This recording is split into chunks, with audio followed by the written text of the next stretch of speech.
اب ہم بات کرتے ہیں اعتکاف کی کہ اعتکاف کیا ہے، اعتکاف کرنا چاہیے یا نہیں کرنا چاہیے، کتنا ضروری ہے۔ دیکھیں، اعتکاف ایک ایسا عمل ہے جو سنت موقدہ ہے، سنت غیر موقدہ نہیں ہے، سنت موقدہ ہے، تاکید کے ساتھ کرنے کا حکم ہے کہ اگر محلے میں، گاؤں میں ایک شخص نے بھی کر لیا تو سارے لوگ اس سے بری الذمہ ہو جائیں گے، لیکن اگر ایک نے بھی نہیں کیا تو سب کے سب گناہگار ہوں گے۔ یہ سنت موقدہ ہے، دھیان رکھیے گا، تاکید کے ساتھ اس کا کرنے کا حکم ہے۔ بہت سے گاؤں میں ایسے بھی جانتا ہوں کہ جہاں کوئی بھی اعتکاف میں نہیں بیٹھتا ہے۔ ارے بھائی، اعتکاف میں بیٹھنا چاہیے، اگر کوئی نہیں بیٹھ رہا ہے تو اس کو سمجھانا چاہیے۔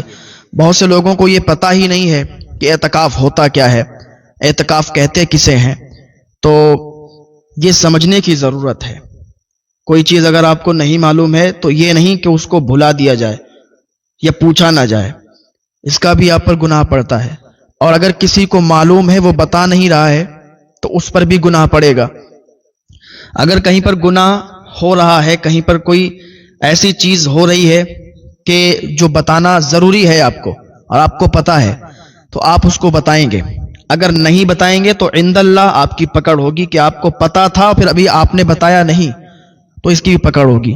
بہت سی جگہوں پر لوگ ایسے ہیں کہ کچھ مسئلوں کو بیان نہیں کرتے کہ لوگ برا مان جائیں گے۔ ارے بھائی، لوگ برا مان جائیں گے تو انہیں ماننے دو، اپنی آخرت اچھی کرو۔ یہ بھائی دنیا ہے، دارالعمل ہے، جیسا کرو گے ویسا بھرو گے، جیسا یہاں کر کے جاؤ گے ویسا وہاں پاؤ گے۔ اپنی آخرت اچھی کرو۔ کسی کا یہ مت دیکھو یہ ناراض ہو جائے گا ہم مسئلہ بیان نہیں کریں گے۔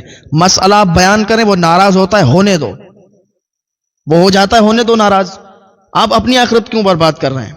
یہ صرف اعتکاف کا مسئلہ ہی نہیں ہے، ہر وہ مسئلہ ہے جو آپ چھپاتے ہیں دوسروں کی ناراضگی کے لیے، وہ ناراض نہ ہو جائے، چاہے تو وہ اعتکاف کا مسئلہ ہو، چاہے تو وہ سود کا مسئلہ ہو، زکوٰۃ کا مسئلہ ہو، کسی چیز کا بھی مسئلہ ہو۔ اگر آپ کو پتا ہے تو آپ اسے بتائیں۔ ہو سکتا ہے وہ آدمی سوال کر دے، وہ شخص سوال کر دے آخرت میں کہ اس شخص نے مجھے نہیں بتایا تھا۔ اگر یہ شخص بتا دیتا تو ہو سکتا تھا میں توبہ کر لیتا، میں معافی طلب کر لیتا ہوں، میں اس کام کو چھوڑ دیتا۔ تو وہ چیز جو آپ کو معلوم ہے دوسروں کی ناراضگی کے لیے آپ مت چھپائیے گا، بتائیے گا۔ تو بات چل رہی تھی اعتکاف کی۔ بخاری اور مسلم کی حدیث پاک ہے، حضرت عائشہ رضی اللہ عنہا سے مروی ہے کہ حضور پاک صلی اللہ تعالی علیہ وسلم رمضان المبارک کے آخری 10 دن اعتکاف کرتے تھے۔ پھر آپ صلی اللہ تعالی علیہ وسلم کے بعد آپ کی ازواج مطہرات نے اعتکاف کیا۔ اور حضرت ابو ہریرہ رضی اللہ تعالی عنہ سے بھی مروی ہے کہ حضور پاک صلی اللہ تعالی علیہ وسلم ہر سال رمضان میں 10 دن اعتکاف فرماتے تھے۔ جس سال آپ کا وصال ہوا اس رمضان میں آپ صلی اللہ تعالی علیہ وسلم نے 20 دن کا اعتکاف کیا تھا۔ اور حضرت ابن عباس رضی اللہ تعالی عنہما سے مروی ہے کہ حضور پاک صلی اللہ تعالی علیہ وسلم نے فرمایا، جو شخص اللہ رب العزت کی رضا کے لیے صرف ایک دن اعتکاف کرتا ہے تو اللہ رب العزت دوزخ اور اس کے درمیان 3 خندقوں کا فاصلہ کر دیتا ہے، اور ہر خندق مشرق سے مغرب کے درمیانی فاصلے سے زیادہ لمبی ہے۔ جو شخص رمضان المبارک میں 10 دن اعتکاف کرتا ہے اللہ رب العزت اسے 2 حج 2 عمرے کا ثواب عطا فرماتا ہے۔ اسی میں ایک رات آتی ہے شب قدر۔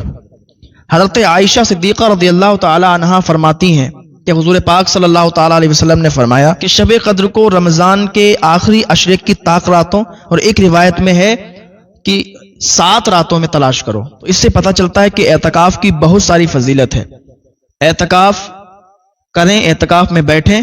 اللہ رب العزت کی بارگاہ میں دعا ہے کہ اللہ تعالی ہم سب کو ہدایت کی توفیق عطا فرمائے اور مسئلے مسائل سمجھنے کی، سمجھانے کی توفیق عطا فرمائے۔ بہت سے ایسے مسائل ہیں کہ جو لوگ ایک دوسرے سے پوچھنے میں شرم کرتے ہیں، بہت سے ایسے مسائل ہیں کہ کچھ لوگ یوں بیان نہیں کرتے کہ وہ سامنے والا ناراض نہ ہو جائے۔ تو سب سے مین چیز ہے کہ مسئلے مسائل میں نہ ہی شرم، نہ ہی رشتہ داری، نہ ہی تعلقات، کچھ نہیں دیکھنا چاہیے۔ اگر آپ کو پتا ہے تو آپ مسئلہ بیان فرمائیں۔ سامنے والا اگر ناراض ہوتا ہے تو ہونے دیں، سامنے والا آپ سے تعلق توڑتا ہے تو توڑنے دیں، مگر اپنی آخرت، سامنے والے کے لیے اپنی آخرت برباد مت کریں۔ آپ مسئلہ صاف طور سے بتائیں گے تو ہو سکتا ہے اس کے دل پر اثر ہو اور وہ توبہ کر کے معافی مانگ کر اور وہ سچی راہ اختیار کر لے، تو آپ کی بھی آخرت سنبھل جائے گی اور اس کی بھی آخرت سنور جائے گی. آپ کی دنیا بھی سنورے گی اور آخرت بھی سنورے گی، اس کی بھی دنیا اور آخرت دونوں سنور جائیں گی. اللہ پاک کی بارگاہ میں دعا ہے اللہ تعالی ہم سب کو نیک عمل کرنے کی توفیق عطا فرمائے. اور یہ رمضان شریف کا مہینہ فضیلتیں تو آپ کو پتا ہے، لیکن اگر مکمل طور سے فضیلت پتہ چل جائے تو رات و دن عبادت میں مشغول رہیں گے، رات و دن عبادت کریں گے.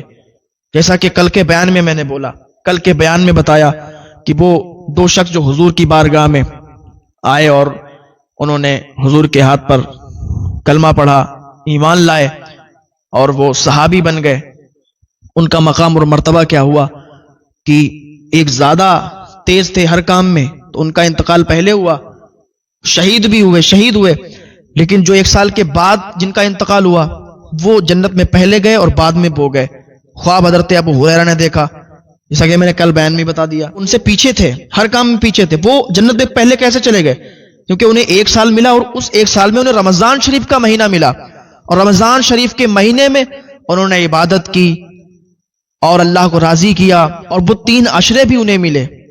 اور جس کا میں نے بیان کیا ابھی اعتکاف کا، وہ عشرہ، اس میں لیلۃ القدر، تو یہ ساری جو چیزیں تھیں وہ انہیں ملی اور رمضان شریف کا مہینہ ملا. اس کی برکت سے وہ پہلے والے صحابی سے پہلے چلے گئے جنت میں. تو اتنی زیادہ فضیلت ہے. اور آج اگر ہم حیات ہیں، ہم زندہ ہیں، اللہ تعالیٰ نے یہ بہت بڑا فضل ہم پر فرمایا ہے، بہت بڑا کرم ہم پر فرمایا ہے کہ اللہ تعالیٰ نے یہ مہینہ ہمیں نصیب فرمایا.